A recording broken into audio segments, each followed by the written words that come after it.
Welcome to another episode of Tech Lounge, a podcast where we discuss the ever-changing world of technology. And now your host, Dan Duran.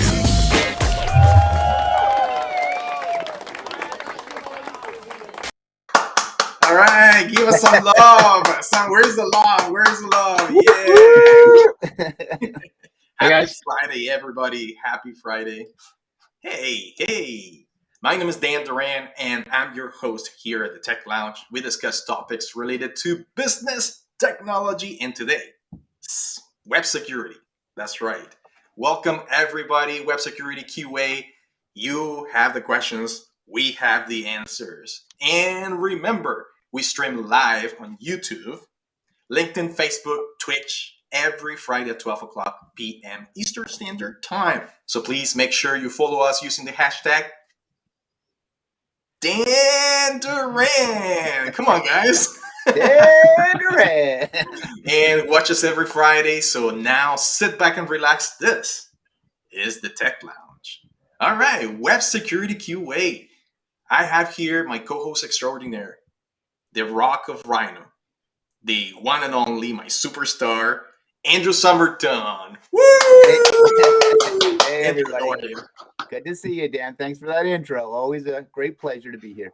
Awesome. And in the house today, for the first time, we're talking about years of experience here. Our developer extraordinaire, the man born to code. He lives in the Matrix. Julian Pena. Hello, Julian. Hey, Julian. Hey, guys. Welcome, buddy. Welcome. Thank you for inviting me. I'm glad to be here. We're so excited to have you, man. All right, so let's get on with the show, and let's ask a couple of questions to Julian, right? So we can introduce Julian to everybody. So, Julian, tell us a little bit about yourself, your own person. What's your passion? What are your hobbies? Who is Julian Pena? All right. Well, I'm a web developer, so I like a lot video games. And most recently, I am developing a passion for skydiving. Ooh. So I already jumped 3 times so far. Wow, very cool. Wow. You live on the edge, man. Live on the edge. That's one of the things I will never do. I'm scared. Yeah, it's very, very exciting. And actually, I'm thinking about getting my license. Nice. So that is one of the things that probably I'll be doing this year. That's very cool. And you know what, Julian, I actually, for my birthday last year, I got a gift certificate to jump out of a plane, and that gift certificate is still sitting on my bureau because I'm a little scared to jump out of a plane. And he asked me if I can join him, and I'm like, no freaking way, man, I'm not doing that. But you know what? The funny thing is, like, Julian's he's part of our team, right, at Bwired Technologies, and he's always posting pictures and stuff like that of the activities that he does. And this guy, man, he's got some thrill issues, man. You have some serious thrill issues. You're posting stuff like skydiving and like rock climbing on the falls and things like that. So like, good for you, man. That's I really like the stream and stuff. So, it's all about enjoying life, right? And tell us what you do at Bwired. Who you are? What's your day like? What are your tasks? Who you are basically in a professional level. Well, it's kind of a little bit. Not weird, but it's different. Every day is different because I'm the lead developer here at Bwired, and I am involved in almost every project that we are doing right now. So I also I am a manager in the company. So basically, my work is manage the projects and also the people who will be working in each project. So mostly every day I'm jumping between 2 or 3 projects. Yes. So it's kind of hard to tell you what I do exactly because I do a lot of things daily. A lot. Well, yeah. I can contest to that, Julian. I mean, just so Julian, basically, he has his finger, his eyes, his mind in all our projects, and our clients are very, very happy that happens because, as Dan said earlier, Julian lives in the Matrix and he really understands the thought process and the methodology behind the development aspect of websites and the technology that goes into that. And what's really cool about that, his skill set, because he's been doing this so long, a lot of our clients will say, what do you think? And he'll have so many amazing recommendations. So yeah, he's a huge asset to our team and a huge asset to our clients. There's no question. Yes, absolutely. Yeah, and go ahead. I love everything related with interactivity. So that's basically one of the main reasons I learned to code, because I also have some knowledge in design and 3D design and digital animation, and I like to combine all these skill sets to bring a lot of amazing things. Yeah. And we're not talking about just the websites. We're talking about, games using Unity, for example. We're talking about virtual reality. We're talking about websites, PHP, ASP.NET, Microsoft side, UI building, and mobile applications for iOS, for Android. So you have this really, really big wealth of knowledge, not just on the website side, but technology itself, which is amazing. Yeah. All right, Andrew, you were going to say something. You know what? I was going to say, and one other thing for our guests who are watching. So Julian is actually, this is his anniversary month. Julian's been with Bwired and Rhino for over 4 years at this month, right? Congratulations on that anniversary.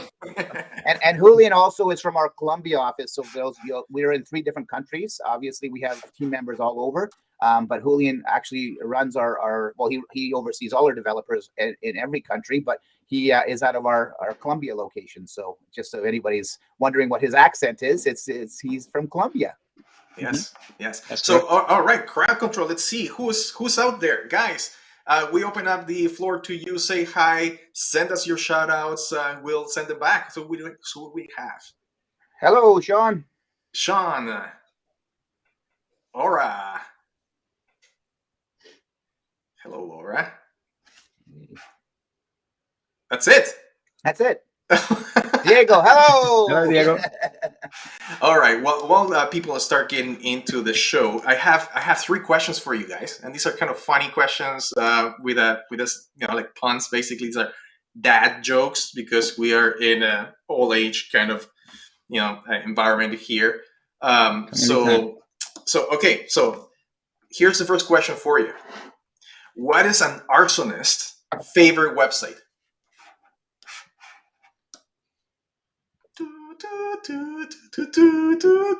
Feel free to answer if the people are watching too. What is an arsonist's favorite website? All right, 3, 2, 1. Match.com.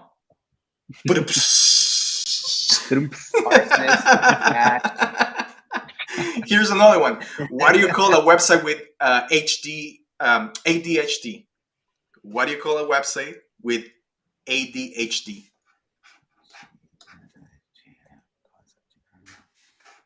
If you're out there, if you have the answer, just post it in there, and then we'll put it up on the screen. What do you call a website with ADHD? It's always changing. It's always busy. I don't know. I can't do it. I don't know. Yeah. A hyperlink. That's definitely a dad. That's definitely a dad joke. Okay, here's another one. What does the diabetes awareness website ask you every time you go into it? Come on, this should be easy. Come on, Julian, you're a developer. What does a website ask you every time you go into it? Do you want to accept the cookies? Yes. Oh, ding, ding, ding, ding, ding. Diabetes website always ask you, do you accept the cookies? There you go. All right. Okay, perfect. Let's. Those are 3 questions. I have one more. Do you want me to do one more? Sure. Let's do one more. Because I see people laughing and some people are engaging for sure, and a lot of LOLs out there. So okay, you're hitting home with them. Okay, perfect. All right. So what do you call a lumberjack with a website?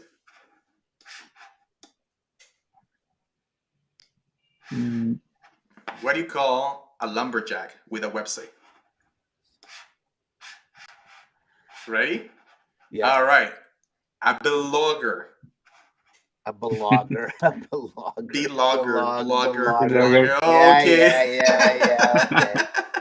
Okay, let's get into the show, man. Let's talk about web security. This is serious Backstory. stuff, as you can see, right? So, Andrew, you want to give us the backstory for why we're doing web security? I think you already did that. No, Or I did you? didn't. I didn't actually Okay, talk about it. perfect. So yeah, no, I think it's really important. I mean, every week we obviously have a reason we have shows, and one of the big things with websites is, you know, you build it and forget it. A lot of people, and 2, 3, 4 years pass, and it's like, okay, I can still go on. I see it, it's working, and they forget that it's a living organism and it's always needing to be changed, updated, etc. And so today it's about that. It's about being aware of what you have built and being aware that it needs to stay current and relevant, and that, you know what, it's, you can't just build it and forget it. You spent a lot of money to make that happen, but it's, again, as I said, and I reiterate, it's a living organism, so you need to be always managing it and making sure it's protected, etc. And today we brought Julian, our expert, in, and Dan, kudos to you as well. Dan is Dan and I, we've known each other for a long time, and he has a wealth of experience on cybersecurity, obviously cybersecurity, but web development as well. So a lot of information in this room will be able to be shared with our guests. So that's the backstory. We're good at web security. I'm not very good at jokes because Elizabeth says that my last joke really sucked, right? that was bad. Okay, bad jokes. No problem. Julian, So put up Diego's one. Yeah. It's not a dad joke. Let's start talking about the risk. What happens when a website is it's not secure? When you see that you haven't updated the website in a few years. What are the risks that people are facing? So maybe Julian, you can answer that question. Well, it depends a little bit of the kind of website that you have, because if you are storing some sensitive data, you will be in trouble if you get hacked. And also, if you are forgetting to run updates or be sure that everything is going well, so you could be in trouble if you worry about enough to keep your site secure. So obviously that costs you money. That is I believe the main problem. So yeah, you need to be sure that you are doing everything that you can to maintain your site as secure as possible. Yeah, absolutely. So throughout the years, especially when you have a CMS like a WordPress, like a Joomla, Drupal, these websites have databases, right? And they're always susceptible to vulnerabilities, and vulnerabilities are introduced pretty much every month, and we see it on WordPress.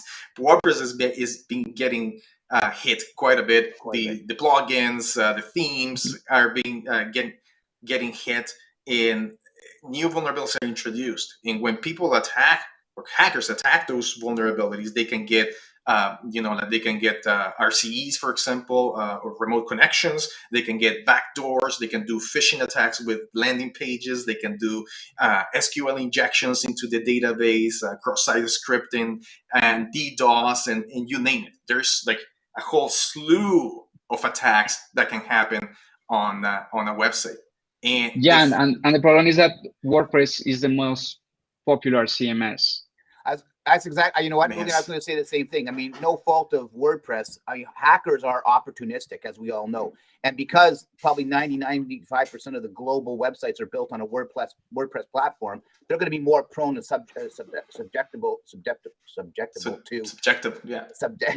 to obviously hacking, etc. Yes, and the thing is, like, the tools that people or hackers can use to attack websites are so simple and so easy to use nowadays, right? Mm-hmm. You can spin a VM, for example, a virtual machine on your computer, like the one I have right here. You can see it. That's just my Windows running a VM on the background, and I have a Kali system in there, and I can do, for example, an SQL map. I can do like a Zap, a Burp Suite, a scan. I can do a Metasploit. I can do all of these things, right? That are WP Scan, which is entire software suite for scanning and detecting vulnerabilities on WordPress sites. I can do so many things, and the level of knowledge that you need for doing this stuff is not as high as people might think. People think that hackers are in a back room, like with this, mask faces, like, yeah, and they have Exactly. they live in the matrix and they can do all of this, when in fact the majority of hackers are just what they're called script kiddies. Script kiddies that go to GitHub, for example, they run script on a website and they attack a website without much knowledge, right? So that is the key. People don't think that is important. So Dan, if I'm a business owner, as I am, and I really don't know a lot about this, you guys are the experts, and so what would I, and we alluded to the fact that we built it a year ago, 2 years ago, 3 years ago, and technology changes so fast. So I mean, even if you did it last year, you still have to be doing updates and making sure everything's going on. What would I do, or what should my team do to make sure that my website's current and up to date? And what should I be looking for? Who should I be talking to? Like, what are those, I guess, because I hear you talking, and as a non-technical mind, let's say myself, and I'd be like, okay, I get all that. It just sounds like a lot of noise because I don't get it. But if I just, what do I do? What does my team do? What does my web developers do to make sure that I am protected of going forward, etc.? Is there like a checklist? Is there things to be aware of? Sure. Okay. Maybe Julian can answer this question. I mean, you're on the weeds when we talk about security every Monday, for example, in our cybersecurity days and stuff. Yeah, well, there are like a basic things that you need to review in your site, like keep the code updating, keep your CMS updating. For example, be sure that all the permissions for the files in the server are the correct permissions, because this one is one of the most common issues in the websites. The people don't worry about the permissions for the files, and very often that's how the hackers can get control over the site. Yes, and that happens so often, because you're a developer, you have your IDE, you're working on your code and stuff like that downloaded on your local server, and your permissions are not the same as the server's permissions. So when you're uploading stuff, make sure that your code and all your files and all your documents and folders are getting the permissions from the server assigned to them, as opposed to your own permissions, because then it causes problems, right? You can give 777 permissions and stuff like that, and that's like, ooh, no, man. Yeah. We have a question here. We do. Maybe Andrew, can you? Absolutely. So how often would you say that a website should be updated? Why do more vulnerabilities get exposed over time? Well, it's a double question. Question, yeah. So at Bwired Technologies, we have something called Cybersecurity Mondays, and we update all of our clients' websites every 15 days, if I'm not mistaken, right, Julian? That's correct. Yeah. But some updates are more important than others, right? So when you look at the core, for example, WordPress, Joomla, Drupal, etc., there's critical updates, and those updates need to be done fairly quickly, because those are the ones that are, you have major vulnerabilities that are concerning cybersecurity. There's also other updates that are not really security concerned. They're like bugs fixing and new features coming up and things like that. Those are not as important as the security updates. So how should you update your website? Pretty much as soon as an update comes out. But I think you might want to make sure that you test the updates as well, right? Julian, maybe you can talk about the testing part. Yeah, it's a very good idea to have like an staging site to test first the updates, because it's very often happens that you run an update and it breaks the site. Right. That's why you need to have like a test site to be sure that nothing will break up after you run the update. And usually the core updates don't break anything. That is like always a simple click. But for example, with WordPress and Drupal, you need to take care of the modules. And first, it's a very good idea. First, do a backup of your website, your database, and then run the backup and see if everything is break. Yeah. And the problem with that is that all of these CMS, they make it very simple, very convenient for you to just click and update, right? So you see like the plugins, You can just update, the core update, the theme update, but you never know. You never know because they might be complex, right? And as soon as you do updates, and then all of a sudden, the white screen of death. You're done. Your website is no longer available on the site. So you're like, oh, what do I do now? If you don't have a backup, which is another cybersecurity feature that you should have, like regular backups every day, you're done. Like, how are you going to be able to fix that? You have to have a recourse on recovering whatever you're doing. So that's why it is very important to have a staging site, right? Yeah, and another important thing I believe is that, for example, for WordPress, usually it's more easy to fix if you have some problem updating the plugins. Because, for example, if you just run an update and the site breaks, you can remove the folder of the plugin, and that basically will fix the problem until you found a better solution. But for example, with Drupal, could be much more complex to fix. Yes. And it's not that easy to do like a downgrade to the previous version. So that's why you need to perform the updates very, having a backup at least. Yeah, absolutely. Absolutely. Any other questions? Great question, Sydney. Thank you for asking that question. Any other questions out there? How do hackers target websites? From Oscar. Very good question. Yeah. Okay, so every website in the world gets scanned, right? So you have different types of scanners. You have good bots, like for example, Google trying to index your site, and maybe SEMrush or any other websites that are scanning your site constantly to see how you're ranking. Those are called good bots, right? But you also have bad bots, right? And these bad bots are looking for vulnerabilities on every single site in the world.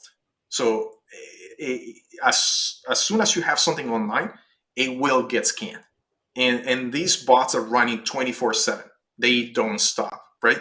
And then when they pinpoint vulnerabilities, then they use these hackers. They use other tools to do still automated scanning, but in a higher level. They pinpoint where you are, who you are, and then they go after you with other probing scans. If they see that the vulnerabilities are major, then they actually go to the actual manual penetration of the website or exploitation, and that's where a hacker himself or herself, a human being, is targeting your site. But the majority, like 99% of what's going on out there, are just automated scanning tools in the world. So that's how you get targeted, right? And that's why it's so important nowadays. And we're seeing an increase at Rhino, how many people are wanting vulnerability and penetration tests, because what it does is we identify those vulnerabilities before a hacker does. Then we go in, or they go in, the client goes in and fixes those. So what it's doing, it's mitigating that chance of getting, that opportunistic hacker out there to take over your site. Yes, and they're out there, very powerful tools to scan websites, Absolutely. right? So, and all you have to do as a hacker is just put the name of the website, and then it will do a continuous scanning. So you need, IPS, for example, intrusion protection systems that will block IP addresses and all of that jazz on your server. We're going to talk about server security, which is extremely important, and people fail to understand that. They think that if you have a website that's really secure and it's updated constantly, they're good. But how about the server side? You never know, right? So we have another question here, or a comment. So if we forget to change our login URL in WordPress, how difficult it is for a hacker to access this data by force? And what kind of acts can do, or can they do? So what can they do basically if they have access? Well, it depends of how you did the setup for the WordPress. If you left the default setup, probably it's very easy for the hacker to get into the WordPress. But if you change the file permissions, if you have at least a plugin for control the spam, it will be more difficult. And there are another tricks to, for example, try to hide the IDs for the users. and disable the API calls in the WordPress. Yeah. So that tools could help you to avoid to get hacked, but there is no. Yeah, absolutely. I mean, you can be sure that you will not get hacked. There is always a chance to get hacked. So Yes. Yeah. I mean, the best thing to do, to be honest, is to whitelist the IP address to access the backend. Like, that's it, right? So you set up a deny all for everything, so nobody can access your backend, whether it is whatever CMS you're using. Right. In case of WordPress is WP admin, of course, you block that for everybody. Nobody can access it. The only people that can access is the ones using that IP address, and that's very easily done on your htaccess if you're using Apache, right? So that's kind of like my recommendation in terms of security in your backend. But there's also plugins that you can use so for example, WordFans for WordPress, or iThemes, that they do, like, they hide your backend, and they do IPS, so they block IP addresses if they're trying to access things of that nature as well. Right. Let me show you something real quick. I'm going to share this my screen with you, if you don't mind, and I'll show you this really cool stuff. Do you see my screen? Mm-hmm. yes. Okay, perfect. So this is it's a website called security.org, and it asks me how secure is my password. And if I enter, let's say I enter a password, hello. You see that? Mm-hmm. That password can be cracked instantly, right? Now, if I put hello, okay, you can't see this. Let me just, can you see it?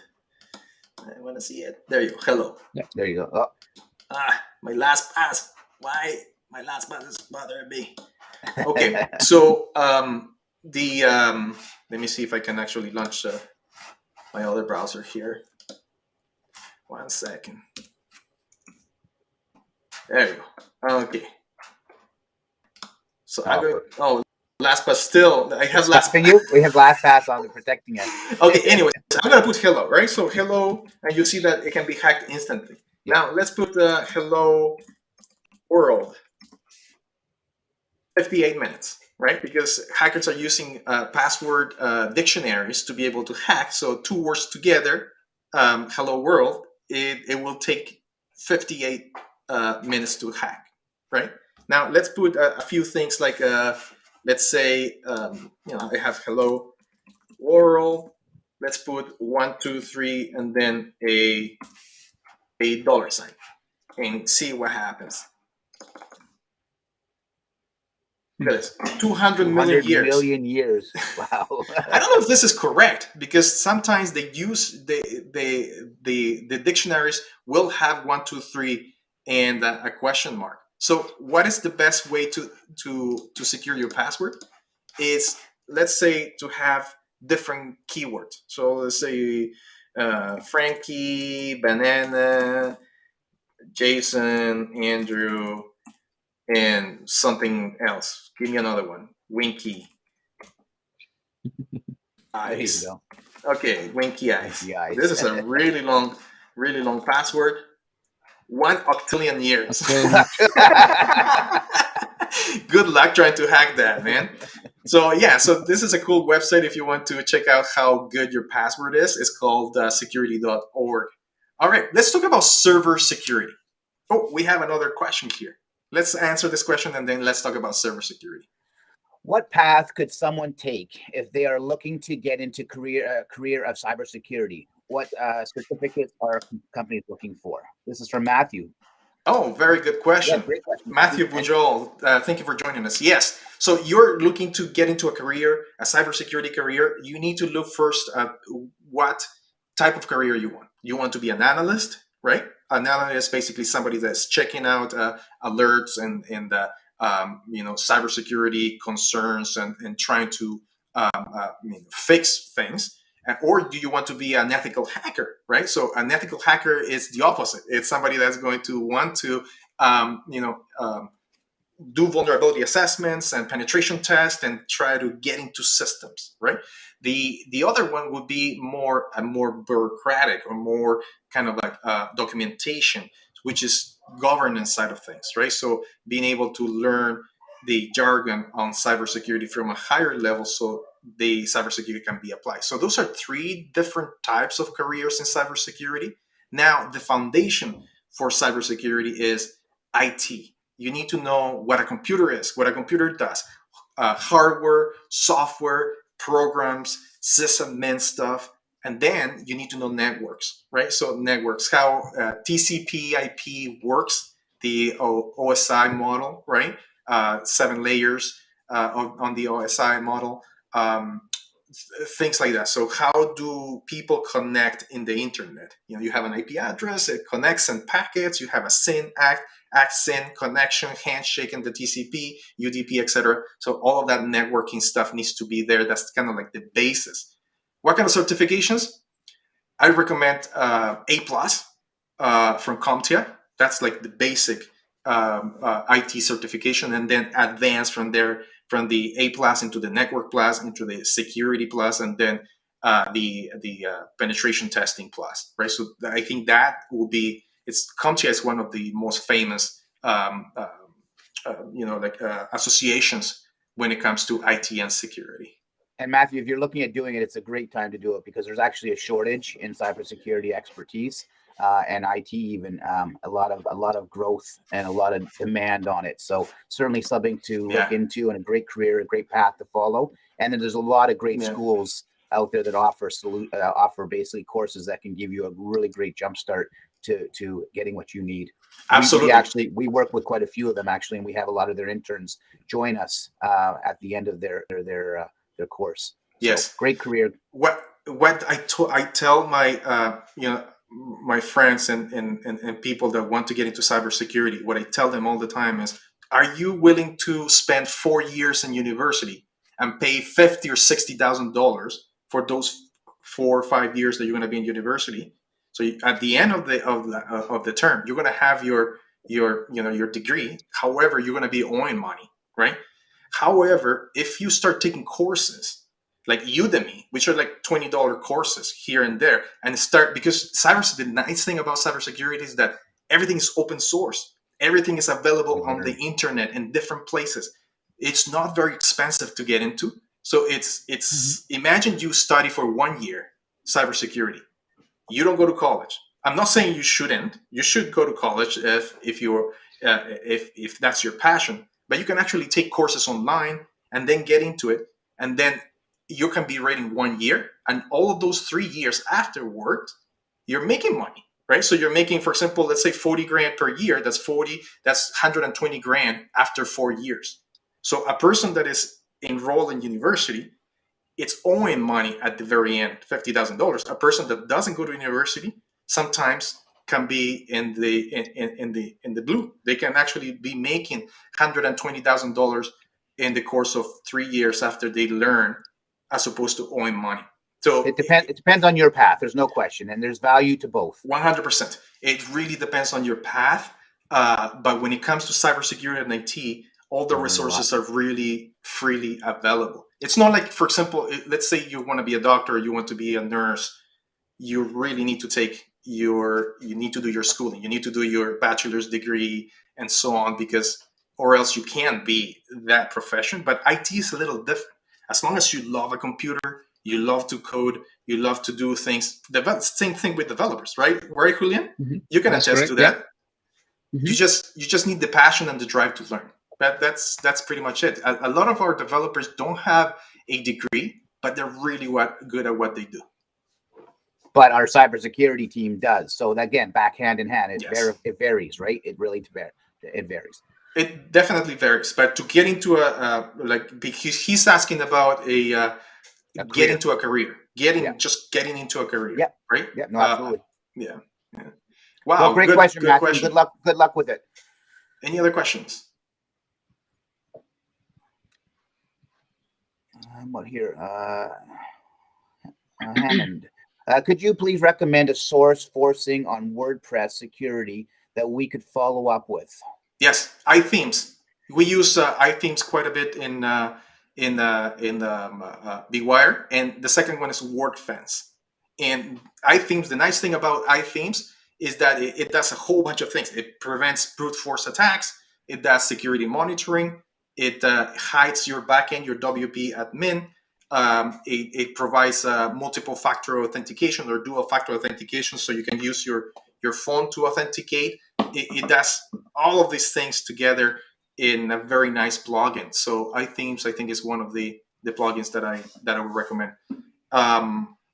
Julian, do you have any other ones that you can also, like redirections and things like that? Maybe that. No, not in the way that courses, but I was thinking in maybe services that you can pay for, like for example security. Yeah. That it will do automatically backups for you, and yeah, so that could help. Yes. Yeah. So Sucuri is a really good service that's out there as part of GoDaddy now. It was bought by GoDaddy, and basically what it does is website monitoring 24/7. Right. It does website scanning. So every 6 hours it scans your website. It does backups, automated backups every day. And if your site ever gets infected, they go and fix it. So I think that's a really good service that I totally forgot about, that we actually use at Bwired as well. I hope that helps. Yeah, I hope it helps for sure. Speaking, so I have a question. So in regards to, basically, you mentioned GoDaddy.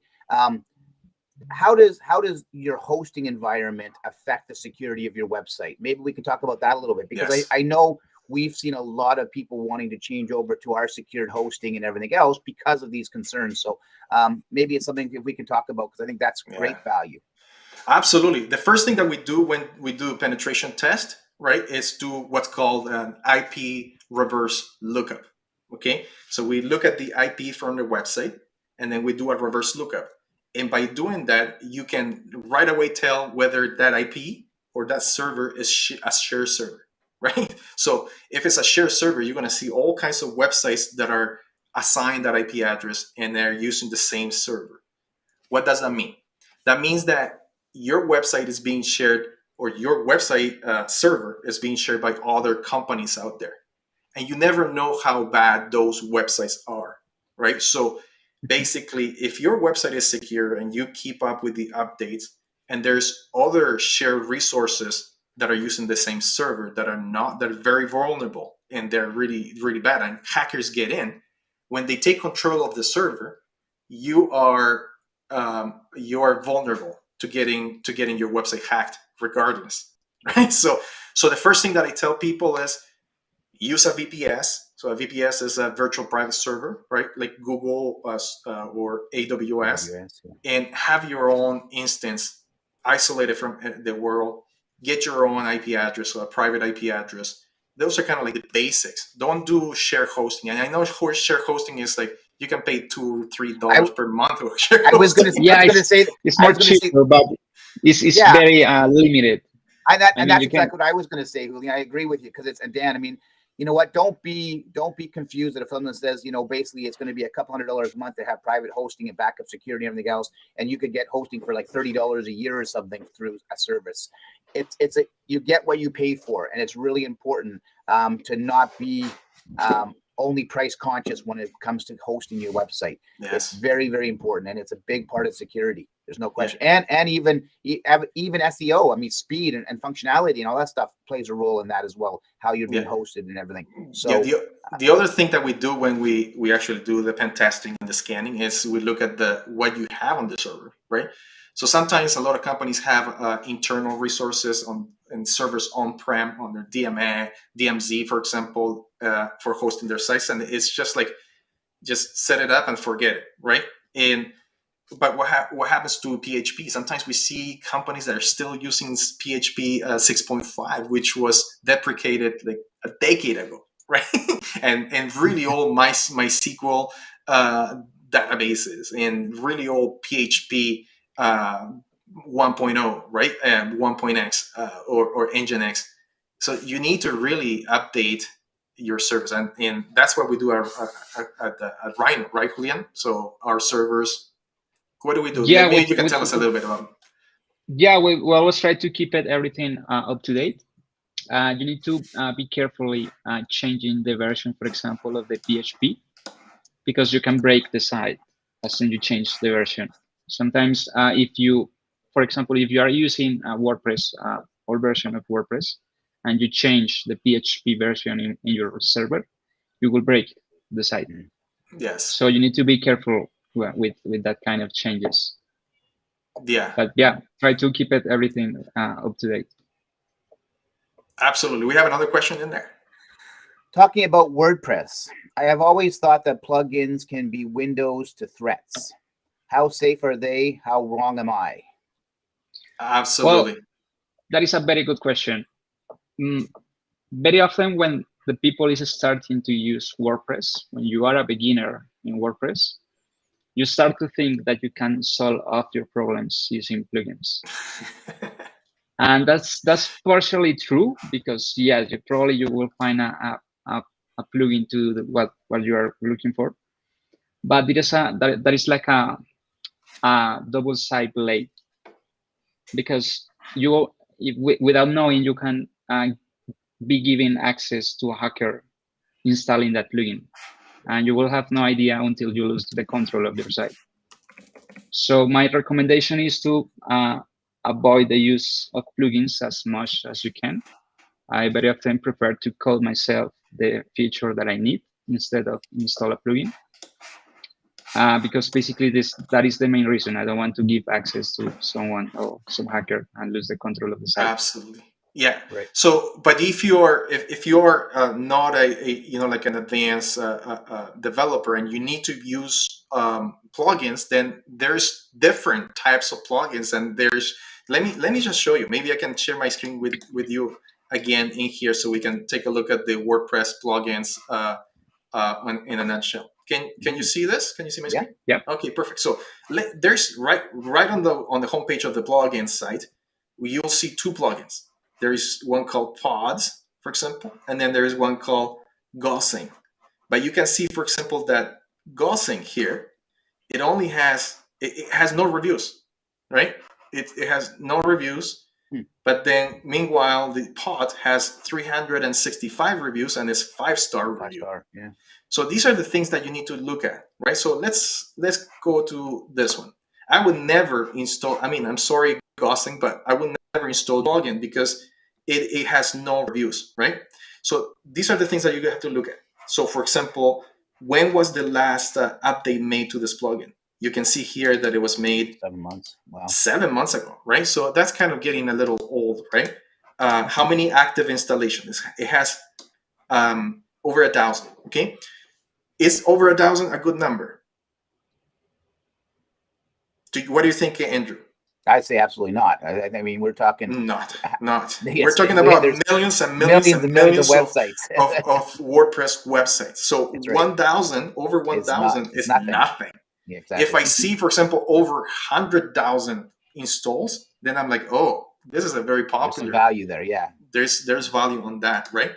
Tested up to 5.3, for example, WordPress 5.83. The latest WordPress, I think, is 5.91, I think. Something like that, right? So it hasn't been tested for the latest WordPress. So all of these things you need to look into before you even begin to install the plugin, right? So make sure it's a good plugin that has a good following, a good community, lots of installations, lots of good reviews, and then you're going to be safer than installing any plugin.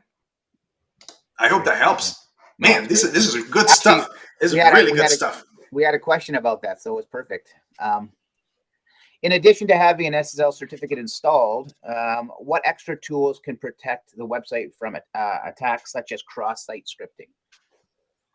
Cross-site scripting, yes. You wanna talk to this? Well, yeah. Well, the first thing is that you need to make sure that you are sending the correct headers from the server.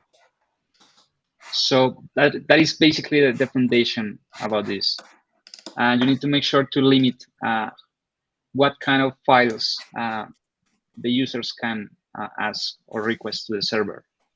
That's basically the way that you can avoid attacks, the cross-site attacks. Absolutely. So there is that, of course, and again, Hey, these are really good questions. Thank you, Boris, for asking this question. And maybe I can show you my screen again so we can look at that. I love this I love this component, Dan, of our show today. I love the shared screen and the live action. It's a nice. We've done it a couple times, but it's good. It's good interaction. So I created a little website called dandurant.ca not too long ago. So this is the site, right? And this is called Mozilla Observatory, right? So if you ever want to see how your headers are doing, how your SSL is doing, you can definitely go into Mozilla, punch in your website, right? And then it will spit up. You can see here that the scan is in progress, right? But it'll give you information about your ciphers, your SSH, your third-party test. You can see, oh, I'm doing really good, man. Look at this. A, B. Oh no, I'm doing bad on security headers. So this is exactly what Julian was saying, right? Security headers. If I go to my security headers, you can see that I'm missing the consent security policy. The X-frame options is missing. X-frame is really important because that is this is the stuff that gets attacked by cross-site scripting. This is being able to put this in a frame. Your refer policy is also very important because in your header there's always a refer website, and a hacker can actually, using Burp or some other suite, can send a request using a different refer to fool the website, right? Permissions policy, so it is missing quite a bit. So thank you for pointing this out, Julian. I will be working on this ASAP as soon as we get off the call. The other thing that I wanted to show you, and it's really good, and we have most of our clients' websites hooked up with, is Cloudflare. Cloudflare is amazing. I love Cloudflare. Cloudflare is a WAF, or a web application firewall. And I'm not going to sign into it because I don't want you to see our clients and stuff like that, right? But a few things that it does is stops most common attacks like SQL, cross-site scripting. It blocks. You can actually, in your firewall, you can block other countries, like the typical hacker countries like China, India, Russia, etc., Europe. If you're only here in North America, it also stops all kinds of attacks, probing, attacking, scanning, all of that. It stops. It blacklists IP addresses from non-reputable IP addresses. So it's a really good tool. The way they do it, this is called a reverse proxy server. Okay, and a reverse proxy server is, let's say your IP address is 204. Something, right? Let's say your IP address is this. This is your origin IP address from the server. Right. What Cloudflare does, it proxies that IP address to something else. So, for example, 73. So what it does is basically it is hiding your source IP address, and that's what you want to do. You want to be able to provide the world with a different IP address. So if a hacker tries to hack this IP address, then they're not getting anywhere inside of your server. So I think that's another very good tool that you can use in your security, in your web security. Perfect. I hope that helps. All right. Any other questions? Yeah. Can phishing be? It's funny, actually. I was just thinking about bringing this question up. So great, Oscar. Good time. Great minds think alike. Can phishing be done through a website? Maybe Julian, you can answer this question. Yeah, of course that it can be done through a website.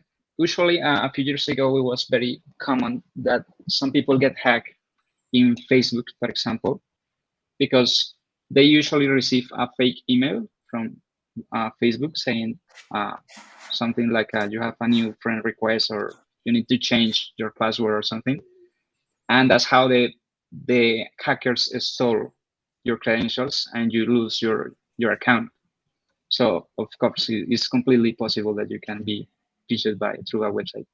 Yes, Absolutely. So one of the security problems is not just your site getting hacked and you losing your website, but sometimes you don't even know that your website is hacked.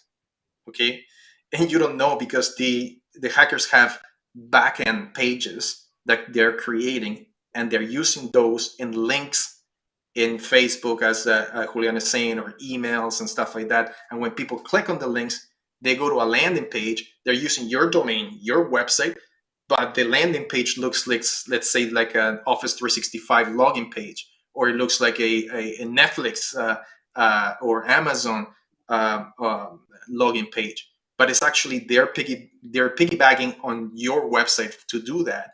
And the problem with that is that they're using security certificates, so your SSL, that is valid, right? So this is what's called a first day or 0 day attack, right? Yeah. Where the SSLs, the certificates are valid, hackers are using this. And if the anti-spams of the world or Google sees that, they're going to ding you for it, because they're going to take your website down. They're going to put a big, this website has malware, and then your website is, your domain address is going to be blacklisted. So how do you get out of that? Whoa, Well, yeah, big problem. Very hard. Yeah. Yeah. So is Very that hard is to it get out of so someone, let's say for example, I have a website, and it's a non-communicative website, meaning that it's only for information. So you can't communicate with me. There's no e-commerce on it. There's no email us, etc. It's just go to, and it just talks about our business. Can that be hacked over, say, an e-commerce site versus one that can communicate with you? So that, just because some people might think, well, it doesn't matter if it's only a information site, so it can't be hacked. It can be, based on what you're saying. Is that accurate? That's correct. That's completely correct, because any site can be hacked. Okay. It doesn't matter Yeah. what kind of information you're presenting. Yeah, and hackers can use your hacked website, even if what you call this is a brochure website. A brochure Right. website is just information. Sometimes doesn't even have a database, right? The hackers can do multiple things. They can use your website and your server resources, for example, for crypto mining. You don't even know that your website and your server is crypto mining in the world, right? They can use it for phishing attacks, as we already talked about, right? Creating backend landing pages and using those resources for phishing. They can use it for clickbaits, right? So, for example, they create a landing page which is an ad, right? And then they put those in different pages. So when people click, they go to they make money out of AdWords and ad campaigns and all of that stuff. So hackers can do a lot of things, not just hacking into your site to extract the information. I think that's not the main thing in this case. If it's a brochure site, it's to use you as the conduit to hacking other people, and that's a problem, right? Any other questions? Man, these are great questions. I have a question. Sorry, another one, because I think it's really important as well. So I'm doing a Google search, and I Google, I don't know, doesn't matter, leather shoes from Italy, whatever, and all of a sudden it all comes up. I was under the impression, and correct me if I'm wrong, that hacker can actually put paid advertisement into a website that you can click on as an advertisement, and then you go in, you think it's a legit website, and you can actually potentially be phished or hacked from that process. Can we talk a little bit about that? Because I think that's really informative, and it's important for people to understand that. Yeah, absolutely. Julian, do you want to tackle this, or do you want me to tackle it? I prefer to you to explain it. Yeah, so this is not so much in web security side of things, right? This is kind of like general cybersecurity. Yes, Google has had a big problem because hackers create an account with Google with AdWords, and they're putting fake landing pages and phishing attacks on Google. And Google is like playing whack-a-mole, right? One pops up and they try to hammer down and take it down, but there's so many out there. And if you're a normal user, be careful of the ads that you're clicking, right? If you click on an ad, it might be a phishing website. And that phishing website, as we talked about, can be anybody's website that's being used for phishing, right? So as a recommendation to that, Dan, would be basically to go to the organic information ones versus the paid ad ones. Is that, or is it just what? Not necessarily, not necessarily, because sometimes the ads. nobody likes ads, right? That's kind of like the main thing. But some ads are actually, they give you good information and website that might be legit and with legit resources. So there's nothing. I don't have anything against ads, but you just have to be careful on where you're clicking. Perfect. Yeah. No, great. I just wanted to bring that up because I thought it was important. Okay, we have 5 minutes.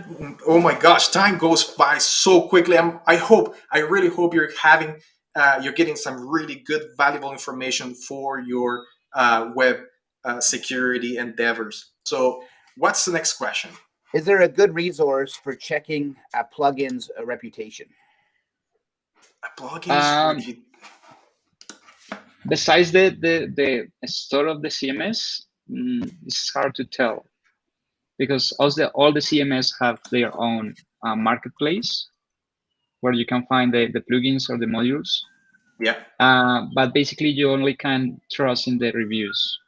And and also the one Dan showed earlier is another one, right? Based on that had to do with the plugins as well, correct? The one that Dan shows was the marketplace of WordPress. Right. Yes. Yeah. I think that reviews is very important. I mean, this has to do a lot with the awareness of what's going on in the world. So, for example, I read in the morning. Every morning, I look at what's going on in the world of cybersecurity. And one of the websites that I visit every day, and I have newsletters and things like that come into my email, is the Hacker News. Right, and the Hacker News talks about all kinds of security vulnerabilities, exploits that are happening in the world, ransomware, etc.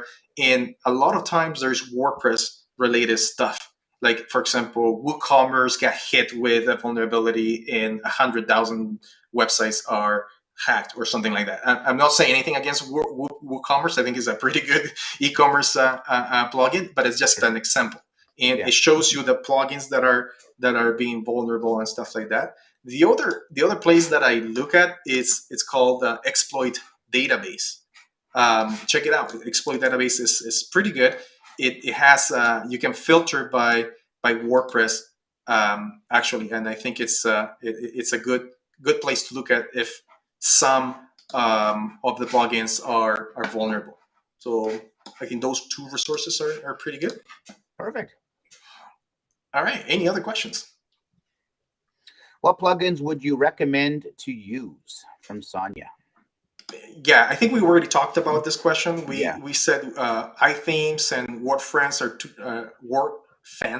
are two really good security plugins that you can use. Any other questions? I think that's it, if I'm not mistaken, from what I see, unless Gladstone sees something I don't see. But I know we're coming up to the top of the hour. It's been a very informative show.